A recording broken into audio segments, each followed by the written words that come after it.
your response to it is going to be, I wonder why this depression showed up. I wonder what is really causing this. Is it a traumatic life event?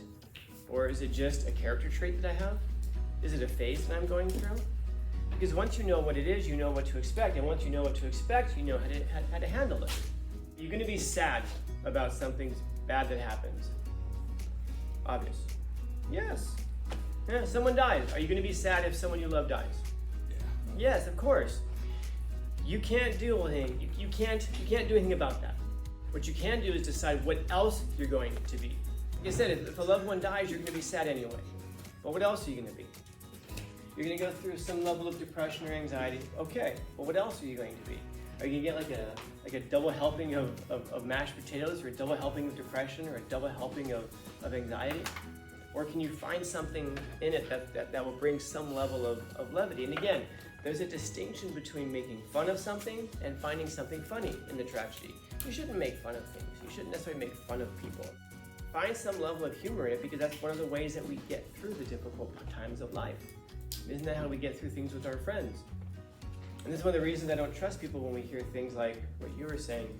Oh, you're not supposed to laugh about that. You're not supposed to. I mean, you're not supposed to find some avenue of being able to deal with the anxiety and the depression and the sadness. You're supposed to completely block off perhaps the most effective method for dealing with tragedy psychologically, which is humor. I don't know, that sounds like people who just want you to stay miserable. People who want you to stay angry or want you to stay sad. And of course, there are people in this world who want you to be angry, because if you're angry, then you're useful to them. And they want you to stay unhappy. They want you to not like your life, because that's beneficial to them. They think in some way. So they don't want you to find humor in things. Well, maybe that's the ultimate act of rebellion against people like that, then, is to find humor in things.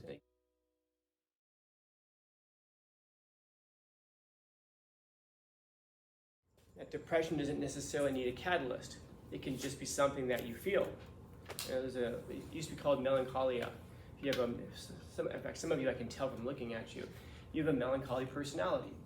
You're someone who's not necessarily depressed all the time, but you know, you're down, you know, kind of emotionally down a little bit. You know, you smile, you put on the right smiles, but there's something else going on in your head. Some of you are like 18 going on 80. You can see it in people's eyes sometimes. And so if you're looking for some kind of an answer to depression, thinking there must be an event that started it, and there's no event, well, then you have no hope of ever kind of coming out of that, because you're never going to find the answer to it. So what do you do when you feel depression? Well, depression is like someone who visits your house. When they knock on the door, what should you do? You could not answer the door, but then you're always going to wonder who it was and what they wanted. No joke. Someone knocked on my door on Thanksgiving, I think it was 5 years ago. And it was at night. And today it still bothers me. I still think, who was that? In the middle of the night? And then it was like at 7 o'clock at night. Something like that. That's a weird time for someone to show up. But I mean, do people just show up at your house out of nowhere? It doesn't happen to me. Yeah, that's how you get shot at my house. So someone was knocking on my door, and then it wasn't just like a quick knock knock. It was a few, you know. And then I opened. It was like a friendly kind, not even like a. You don't answer that door. I have answered that door. You don't want to answer that door. That's a story for a different time. No, the cops knock differently. They bang. Yeah, they bang with their flashlights. Yeah, the cops were at my house a couple years ago. If you ever search for me online, what you're going to find out is that I'm dead. So yeah, I made an obituary for myself and I put it online because I think it's funny. But anyway, someone knocked on my door on Thanksgiving, and then when I finally opened it up, whatever it was, half an hour later, to finally like see who it was, somebody had left a plate of food for me on Thanksgiving. I'm like, that's terrible. Well, first I thought, that's very nice of someone. And I thought, that's terrible. Someone thinks I just sit here alone and don't eat on Thanksgiving. Why did you get up? What's that? Why didn't you get up? Why did I get up? Why did he? Why didn't I? I don't know who's knocking on my door. People don't usually do that. They usually tell you before they show up. That was crazy. Yeah. Now, how can I take that? I could take it like, wow, that's really creepy. That's really weird. That's really strange. Which, by the way, is all just another way of saying it's very interesting. Aren't those like the most interesting things that happen to you? That things are like creepy, strange, weird. Oh my God, that's so weird that people. Who the hell just drops off food on your porch? I don't know. People ask me, did you eat it? Yes. Why? Because the story was really good so far. I didn't, someone knocked on my door. I didn't open it up. Finally opened it up. There's food there. What am I supposed to do? Just let the story die there and throw it in the trash? No, I want to see where the story takes me. It only took me to the bottom of the plate. That was it. But I still wonder today, and we're still telling that story today about what it was that happened. Think of a friend of mine who, talking to her one time, and she made a comment to that effect. She's like, it's like weird stuff just happens to you all the time? Yeah, happens all the time. And so she was like, so we went and like hung out, like something strange would happen. I don't know, it's like at 11 o'clock at night, midnight. So she's like, well, let's go. So we went to In-N-Out, and we kind of got there, and she was just like talking shit running her mouth. Oh, nothing's happening, nothing's interesting. I'm like, just patience, wait, maybe something, maybe not, who knows? So we're standing there in line, and the person in front of me orders, they pay, and then the person, the cashier kind of hands them the receipt and goes, all right, you are number one. And the guy takes the receipt and goes, I'm number one. And then he turns to the restaurant and goes, I'm number one! So I start to applaud for him, and the whole restaurant starts to cheer for him. He goes running around the restaurant, he's high-fiving people because he's number one. And he ends up back at the restaurant, even the employees are all cheering for him. He gets to the break, he's like, I wasn't expecting this today. I don't even know what to say. Hang on, where's 99? Where are you, buddy? The guy there's like, right here. He's all, I wouldn't be here if it wasn't for you. And then he starts telling us all, believe in yourselves. Tomorrow you can be number one. This can happen to anybody. So I look at her. Now you could look at that in a whole bunch of weird ways. That's so weird. How come you went out at midnight? How come you did this? How come you did that? Or you can look at it and say, that's interesting. Because nothing interesting. I mean, if anything interesting was going to happen in your living room, it would have happened by now. There's probably something more interesting that's going to happen out there in the world. So you go out into the world. It's not the things that happen to us, but it's the views that we take of them. And of course, those are interesting experiences. Those could have been disastrous experiences. The person who dropped off the food, maybe they were trying to kill me. And they would have gotten away with it too. Because now I had no idea who it was. Maybe they were trying to poison me. And they was going, fuck this guy. Left food for him. Maybe it was for the wrong house. I have no idea. You ate somebody else's food. I might have. Bad for them. Was it good at least? It was all right. Yeah, it was all right. It's good ham though. Turkey was turkey, but the ham was all right. And then, mashed potatoes. Gravy was okay. You know what? It wasn't bad at all. It was, of all the food I've ever had that I've just like stumbled across in the street and eaten, that was the best. It's also the only. But you might not be able to control your immediate reactions to things. Maybe you can control your responses to things. When you open up that door, you could sit and go, oh my God, that's weird that there's food there. And then you could say, weird is just another word for saying interesting. Oh, that's interesting, there's food down there. And so what do you do when blank knocks on your door? Well, you could not answer it. You could just look out the window and go, oh my God, that's weird that blank is here. Or you could open up the door, invite it in, see what it wants. And that's one of the things you can do with depression. Depression shows up, what do? Do you try to shoot away by trying to distract yourself? Or do you invite it in? Ask it to have a seat. Talk to it. Find out what it wants. Find out why it showed up at your house. Find out why it's there. See what it would take to make it leave and never come back. Or you could, that's your response to depression, or to anxiety, or to.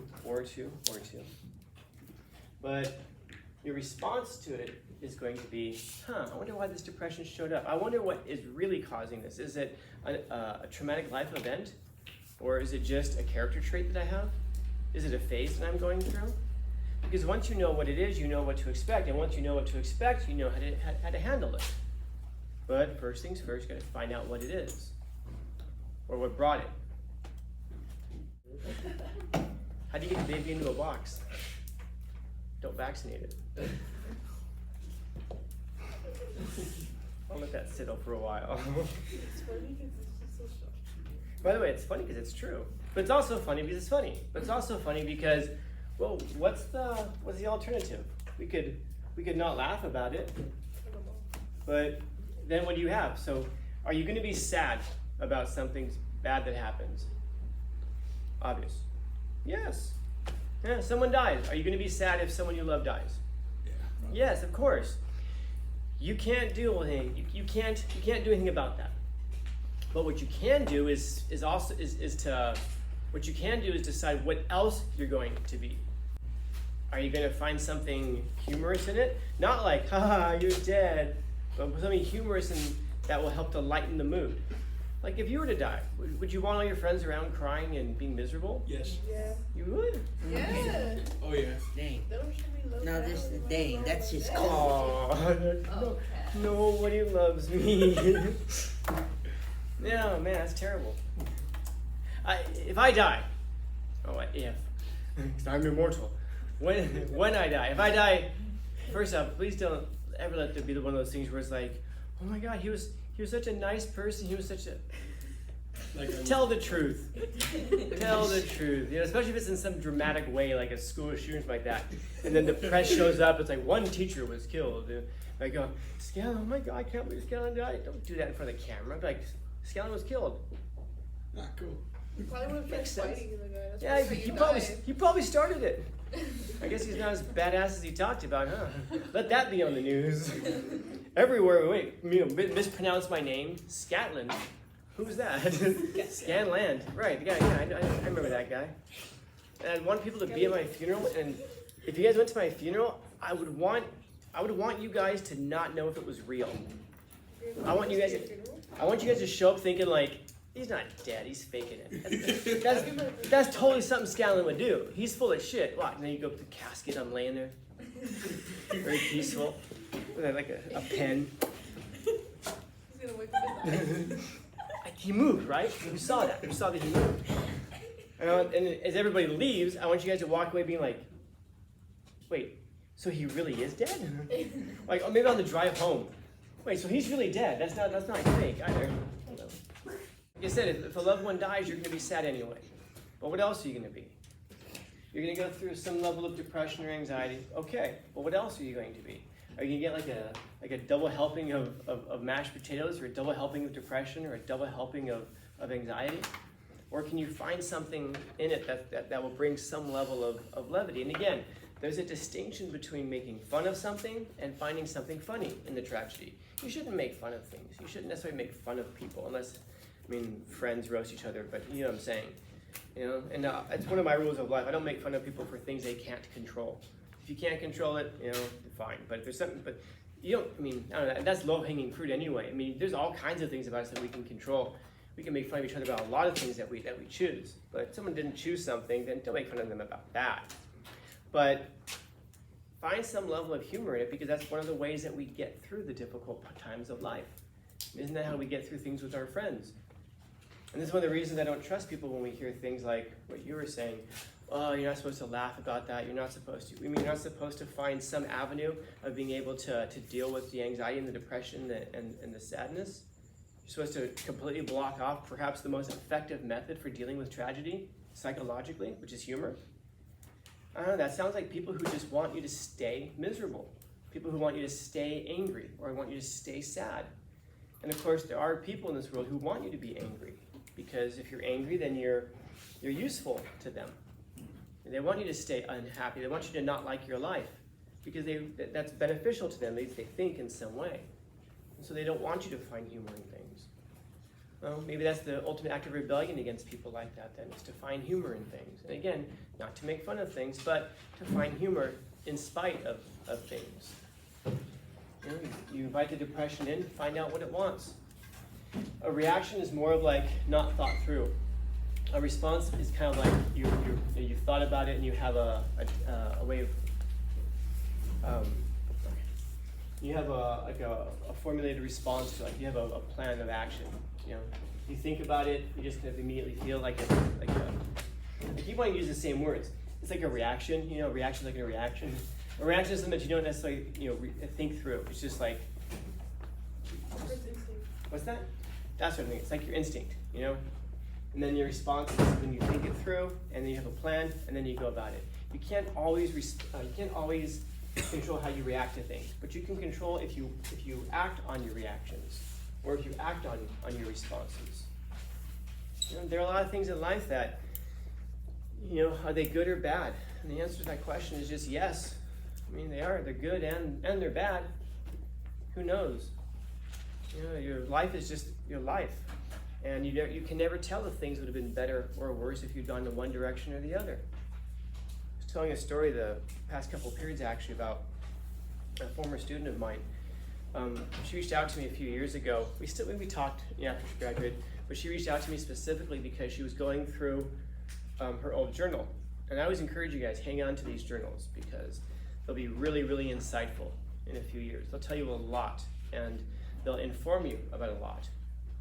Now, if you're sitting there thinking like, I don't think it'll tell me anything because I just bullshit my way through so I can try to fill up a whole page so I can get credit. Yeah, that's gonna tell you something. And so, I want to say her name, but she reached out to me. She was 25 at the time. She was saying that life just hadn't turned out the way that she really envisioned it turning out, which of course is funny to me. So I'm thinking, you're 25, life hasn't turned out yet. Life is still developing, and you're still alive. When you get to like 80, 90 years old, I can see making a comment like that, but not before then. You never judge the day until the night. Somebody asks you how your day was, don't answer that question until the night. So far it's pretty good, or so far it's bad, but never judge the day till the night. Never judge your lifetime until the evening. Don't judge your year until winter. Don't judge your lifetime until the end.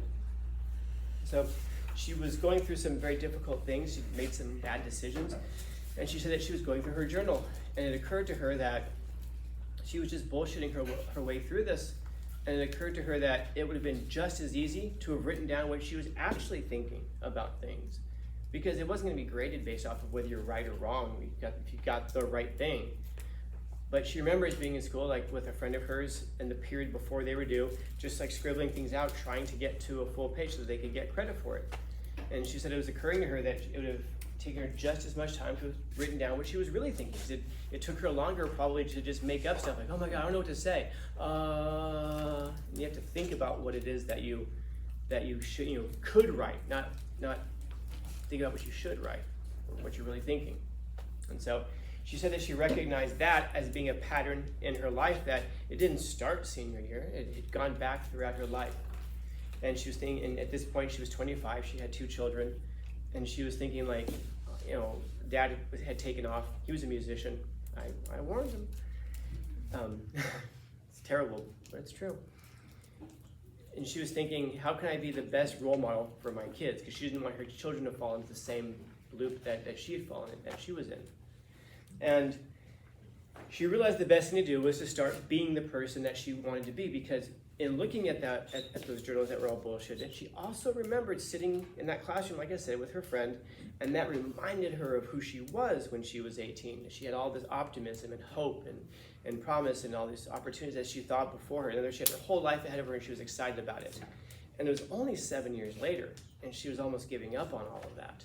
It helped her remember who she used to be, and that's an important thing, to remember who you used to be. Now, understand it's not who you are. Even like right now, who you are right now is not who you're going to be. You're becoming something else. But it helped her to remember who she used to be. And the tapping into that helped her remember, wow, I had all this hope and promise ahead of me. It's still there. Because if at 25 she said, well, that was when I was 18, it's too late now. When she was 35, she was making the exact same statement. Oh my God, I'm 35 now. I wish I was still 25. I wish I saw it back then. And then when she was 45, she just said, wow, I wish I realized now, I wish I realized back when I was 35 what I realized now, but now it's too late. And every year she would have been thinking it was too late, when in actuality, the best time to plant a tree, of course, was 20 years ago. The second best time to plant a tree is today. In other words, it's never really too late as long as you're breathing. Your life isn't over until the winter. And so she told me that she had just kind of made the decision to commit to herself being a good role model for her kids, which meant doing the right things even when they weren't looking, living for them, blah, blah, blah. And a really strange thing happened. You might be able to guess. Her whole life turned around because she started to live properly. She started to act like somebody who she thinks she would admire. And then that meant that everything started going right for her. Of course, she had some hiccups along the way. There are challenges, so there's always going to be these things. But a great deal of her life turned around just because of that decision to do that. So now I guess I ask the question, the guy who left her and left the kids, was that a good thing or a bad thing for her? I don't know. Maybe a good thing, maybe a bad thing. The answer is probably yes. Because if she hadn't gone through that, she wouldn't have had that important life epiphany. Wow, I need to start living this one way. And then she wouldn't have, started accomplishing some of the things that she's accomplished since then, which by the way is quite a bit. She had to go through that. But it's hard when you're going through it to tell a person, listen, you've got to go through some really hard times right now. Who wants to go through hard times, man? We want what's on the other side of it, so we just kind of hope it's better. So it isn't so much the event that happened, it was how she perceived it. And perceiving it, of course, long after was much easier. Is a person a good thing or a bad thing? Depends on how you're going to take it. The event, even death, is it good or bad? 9/11, Halloween. I guess there are good parts and bad parts of it. Most things in life, most people in life just are. They're not good or bad. They just are. And how it is that we respond to it is going to be good or bad, because that's going to set us up for life in a way that's going to prepare us, so it's going to create a good life for us or a bad life for us. But it isn't so much the thing. You can't control so much of what happens to you. You only control how you respond to it. You can't even control how you react to it. You can only control how you respond to it. Questions, comments, concerns, complaints, criticisms, critiques? Happy Thursday. Friday Junior. What's that? Happy Friday Junior. Happy Friday Junior. I like that.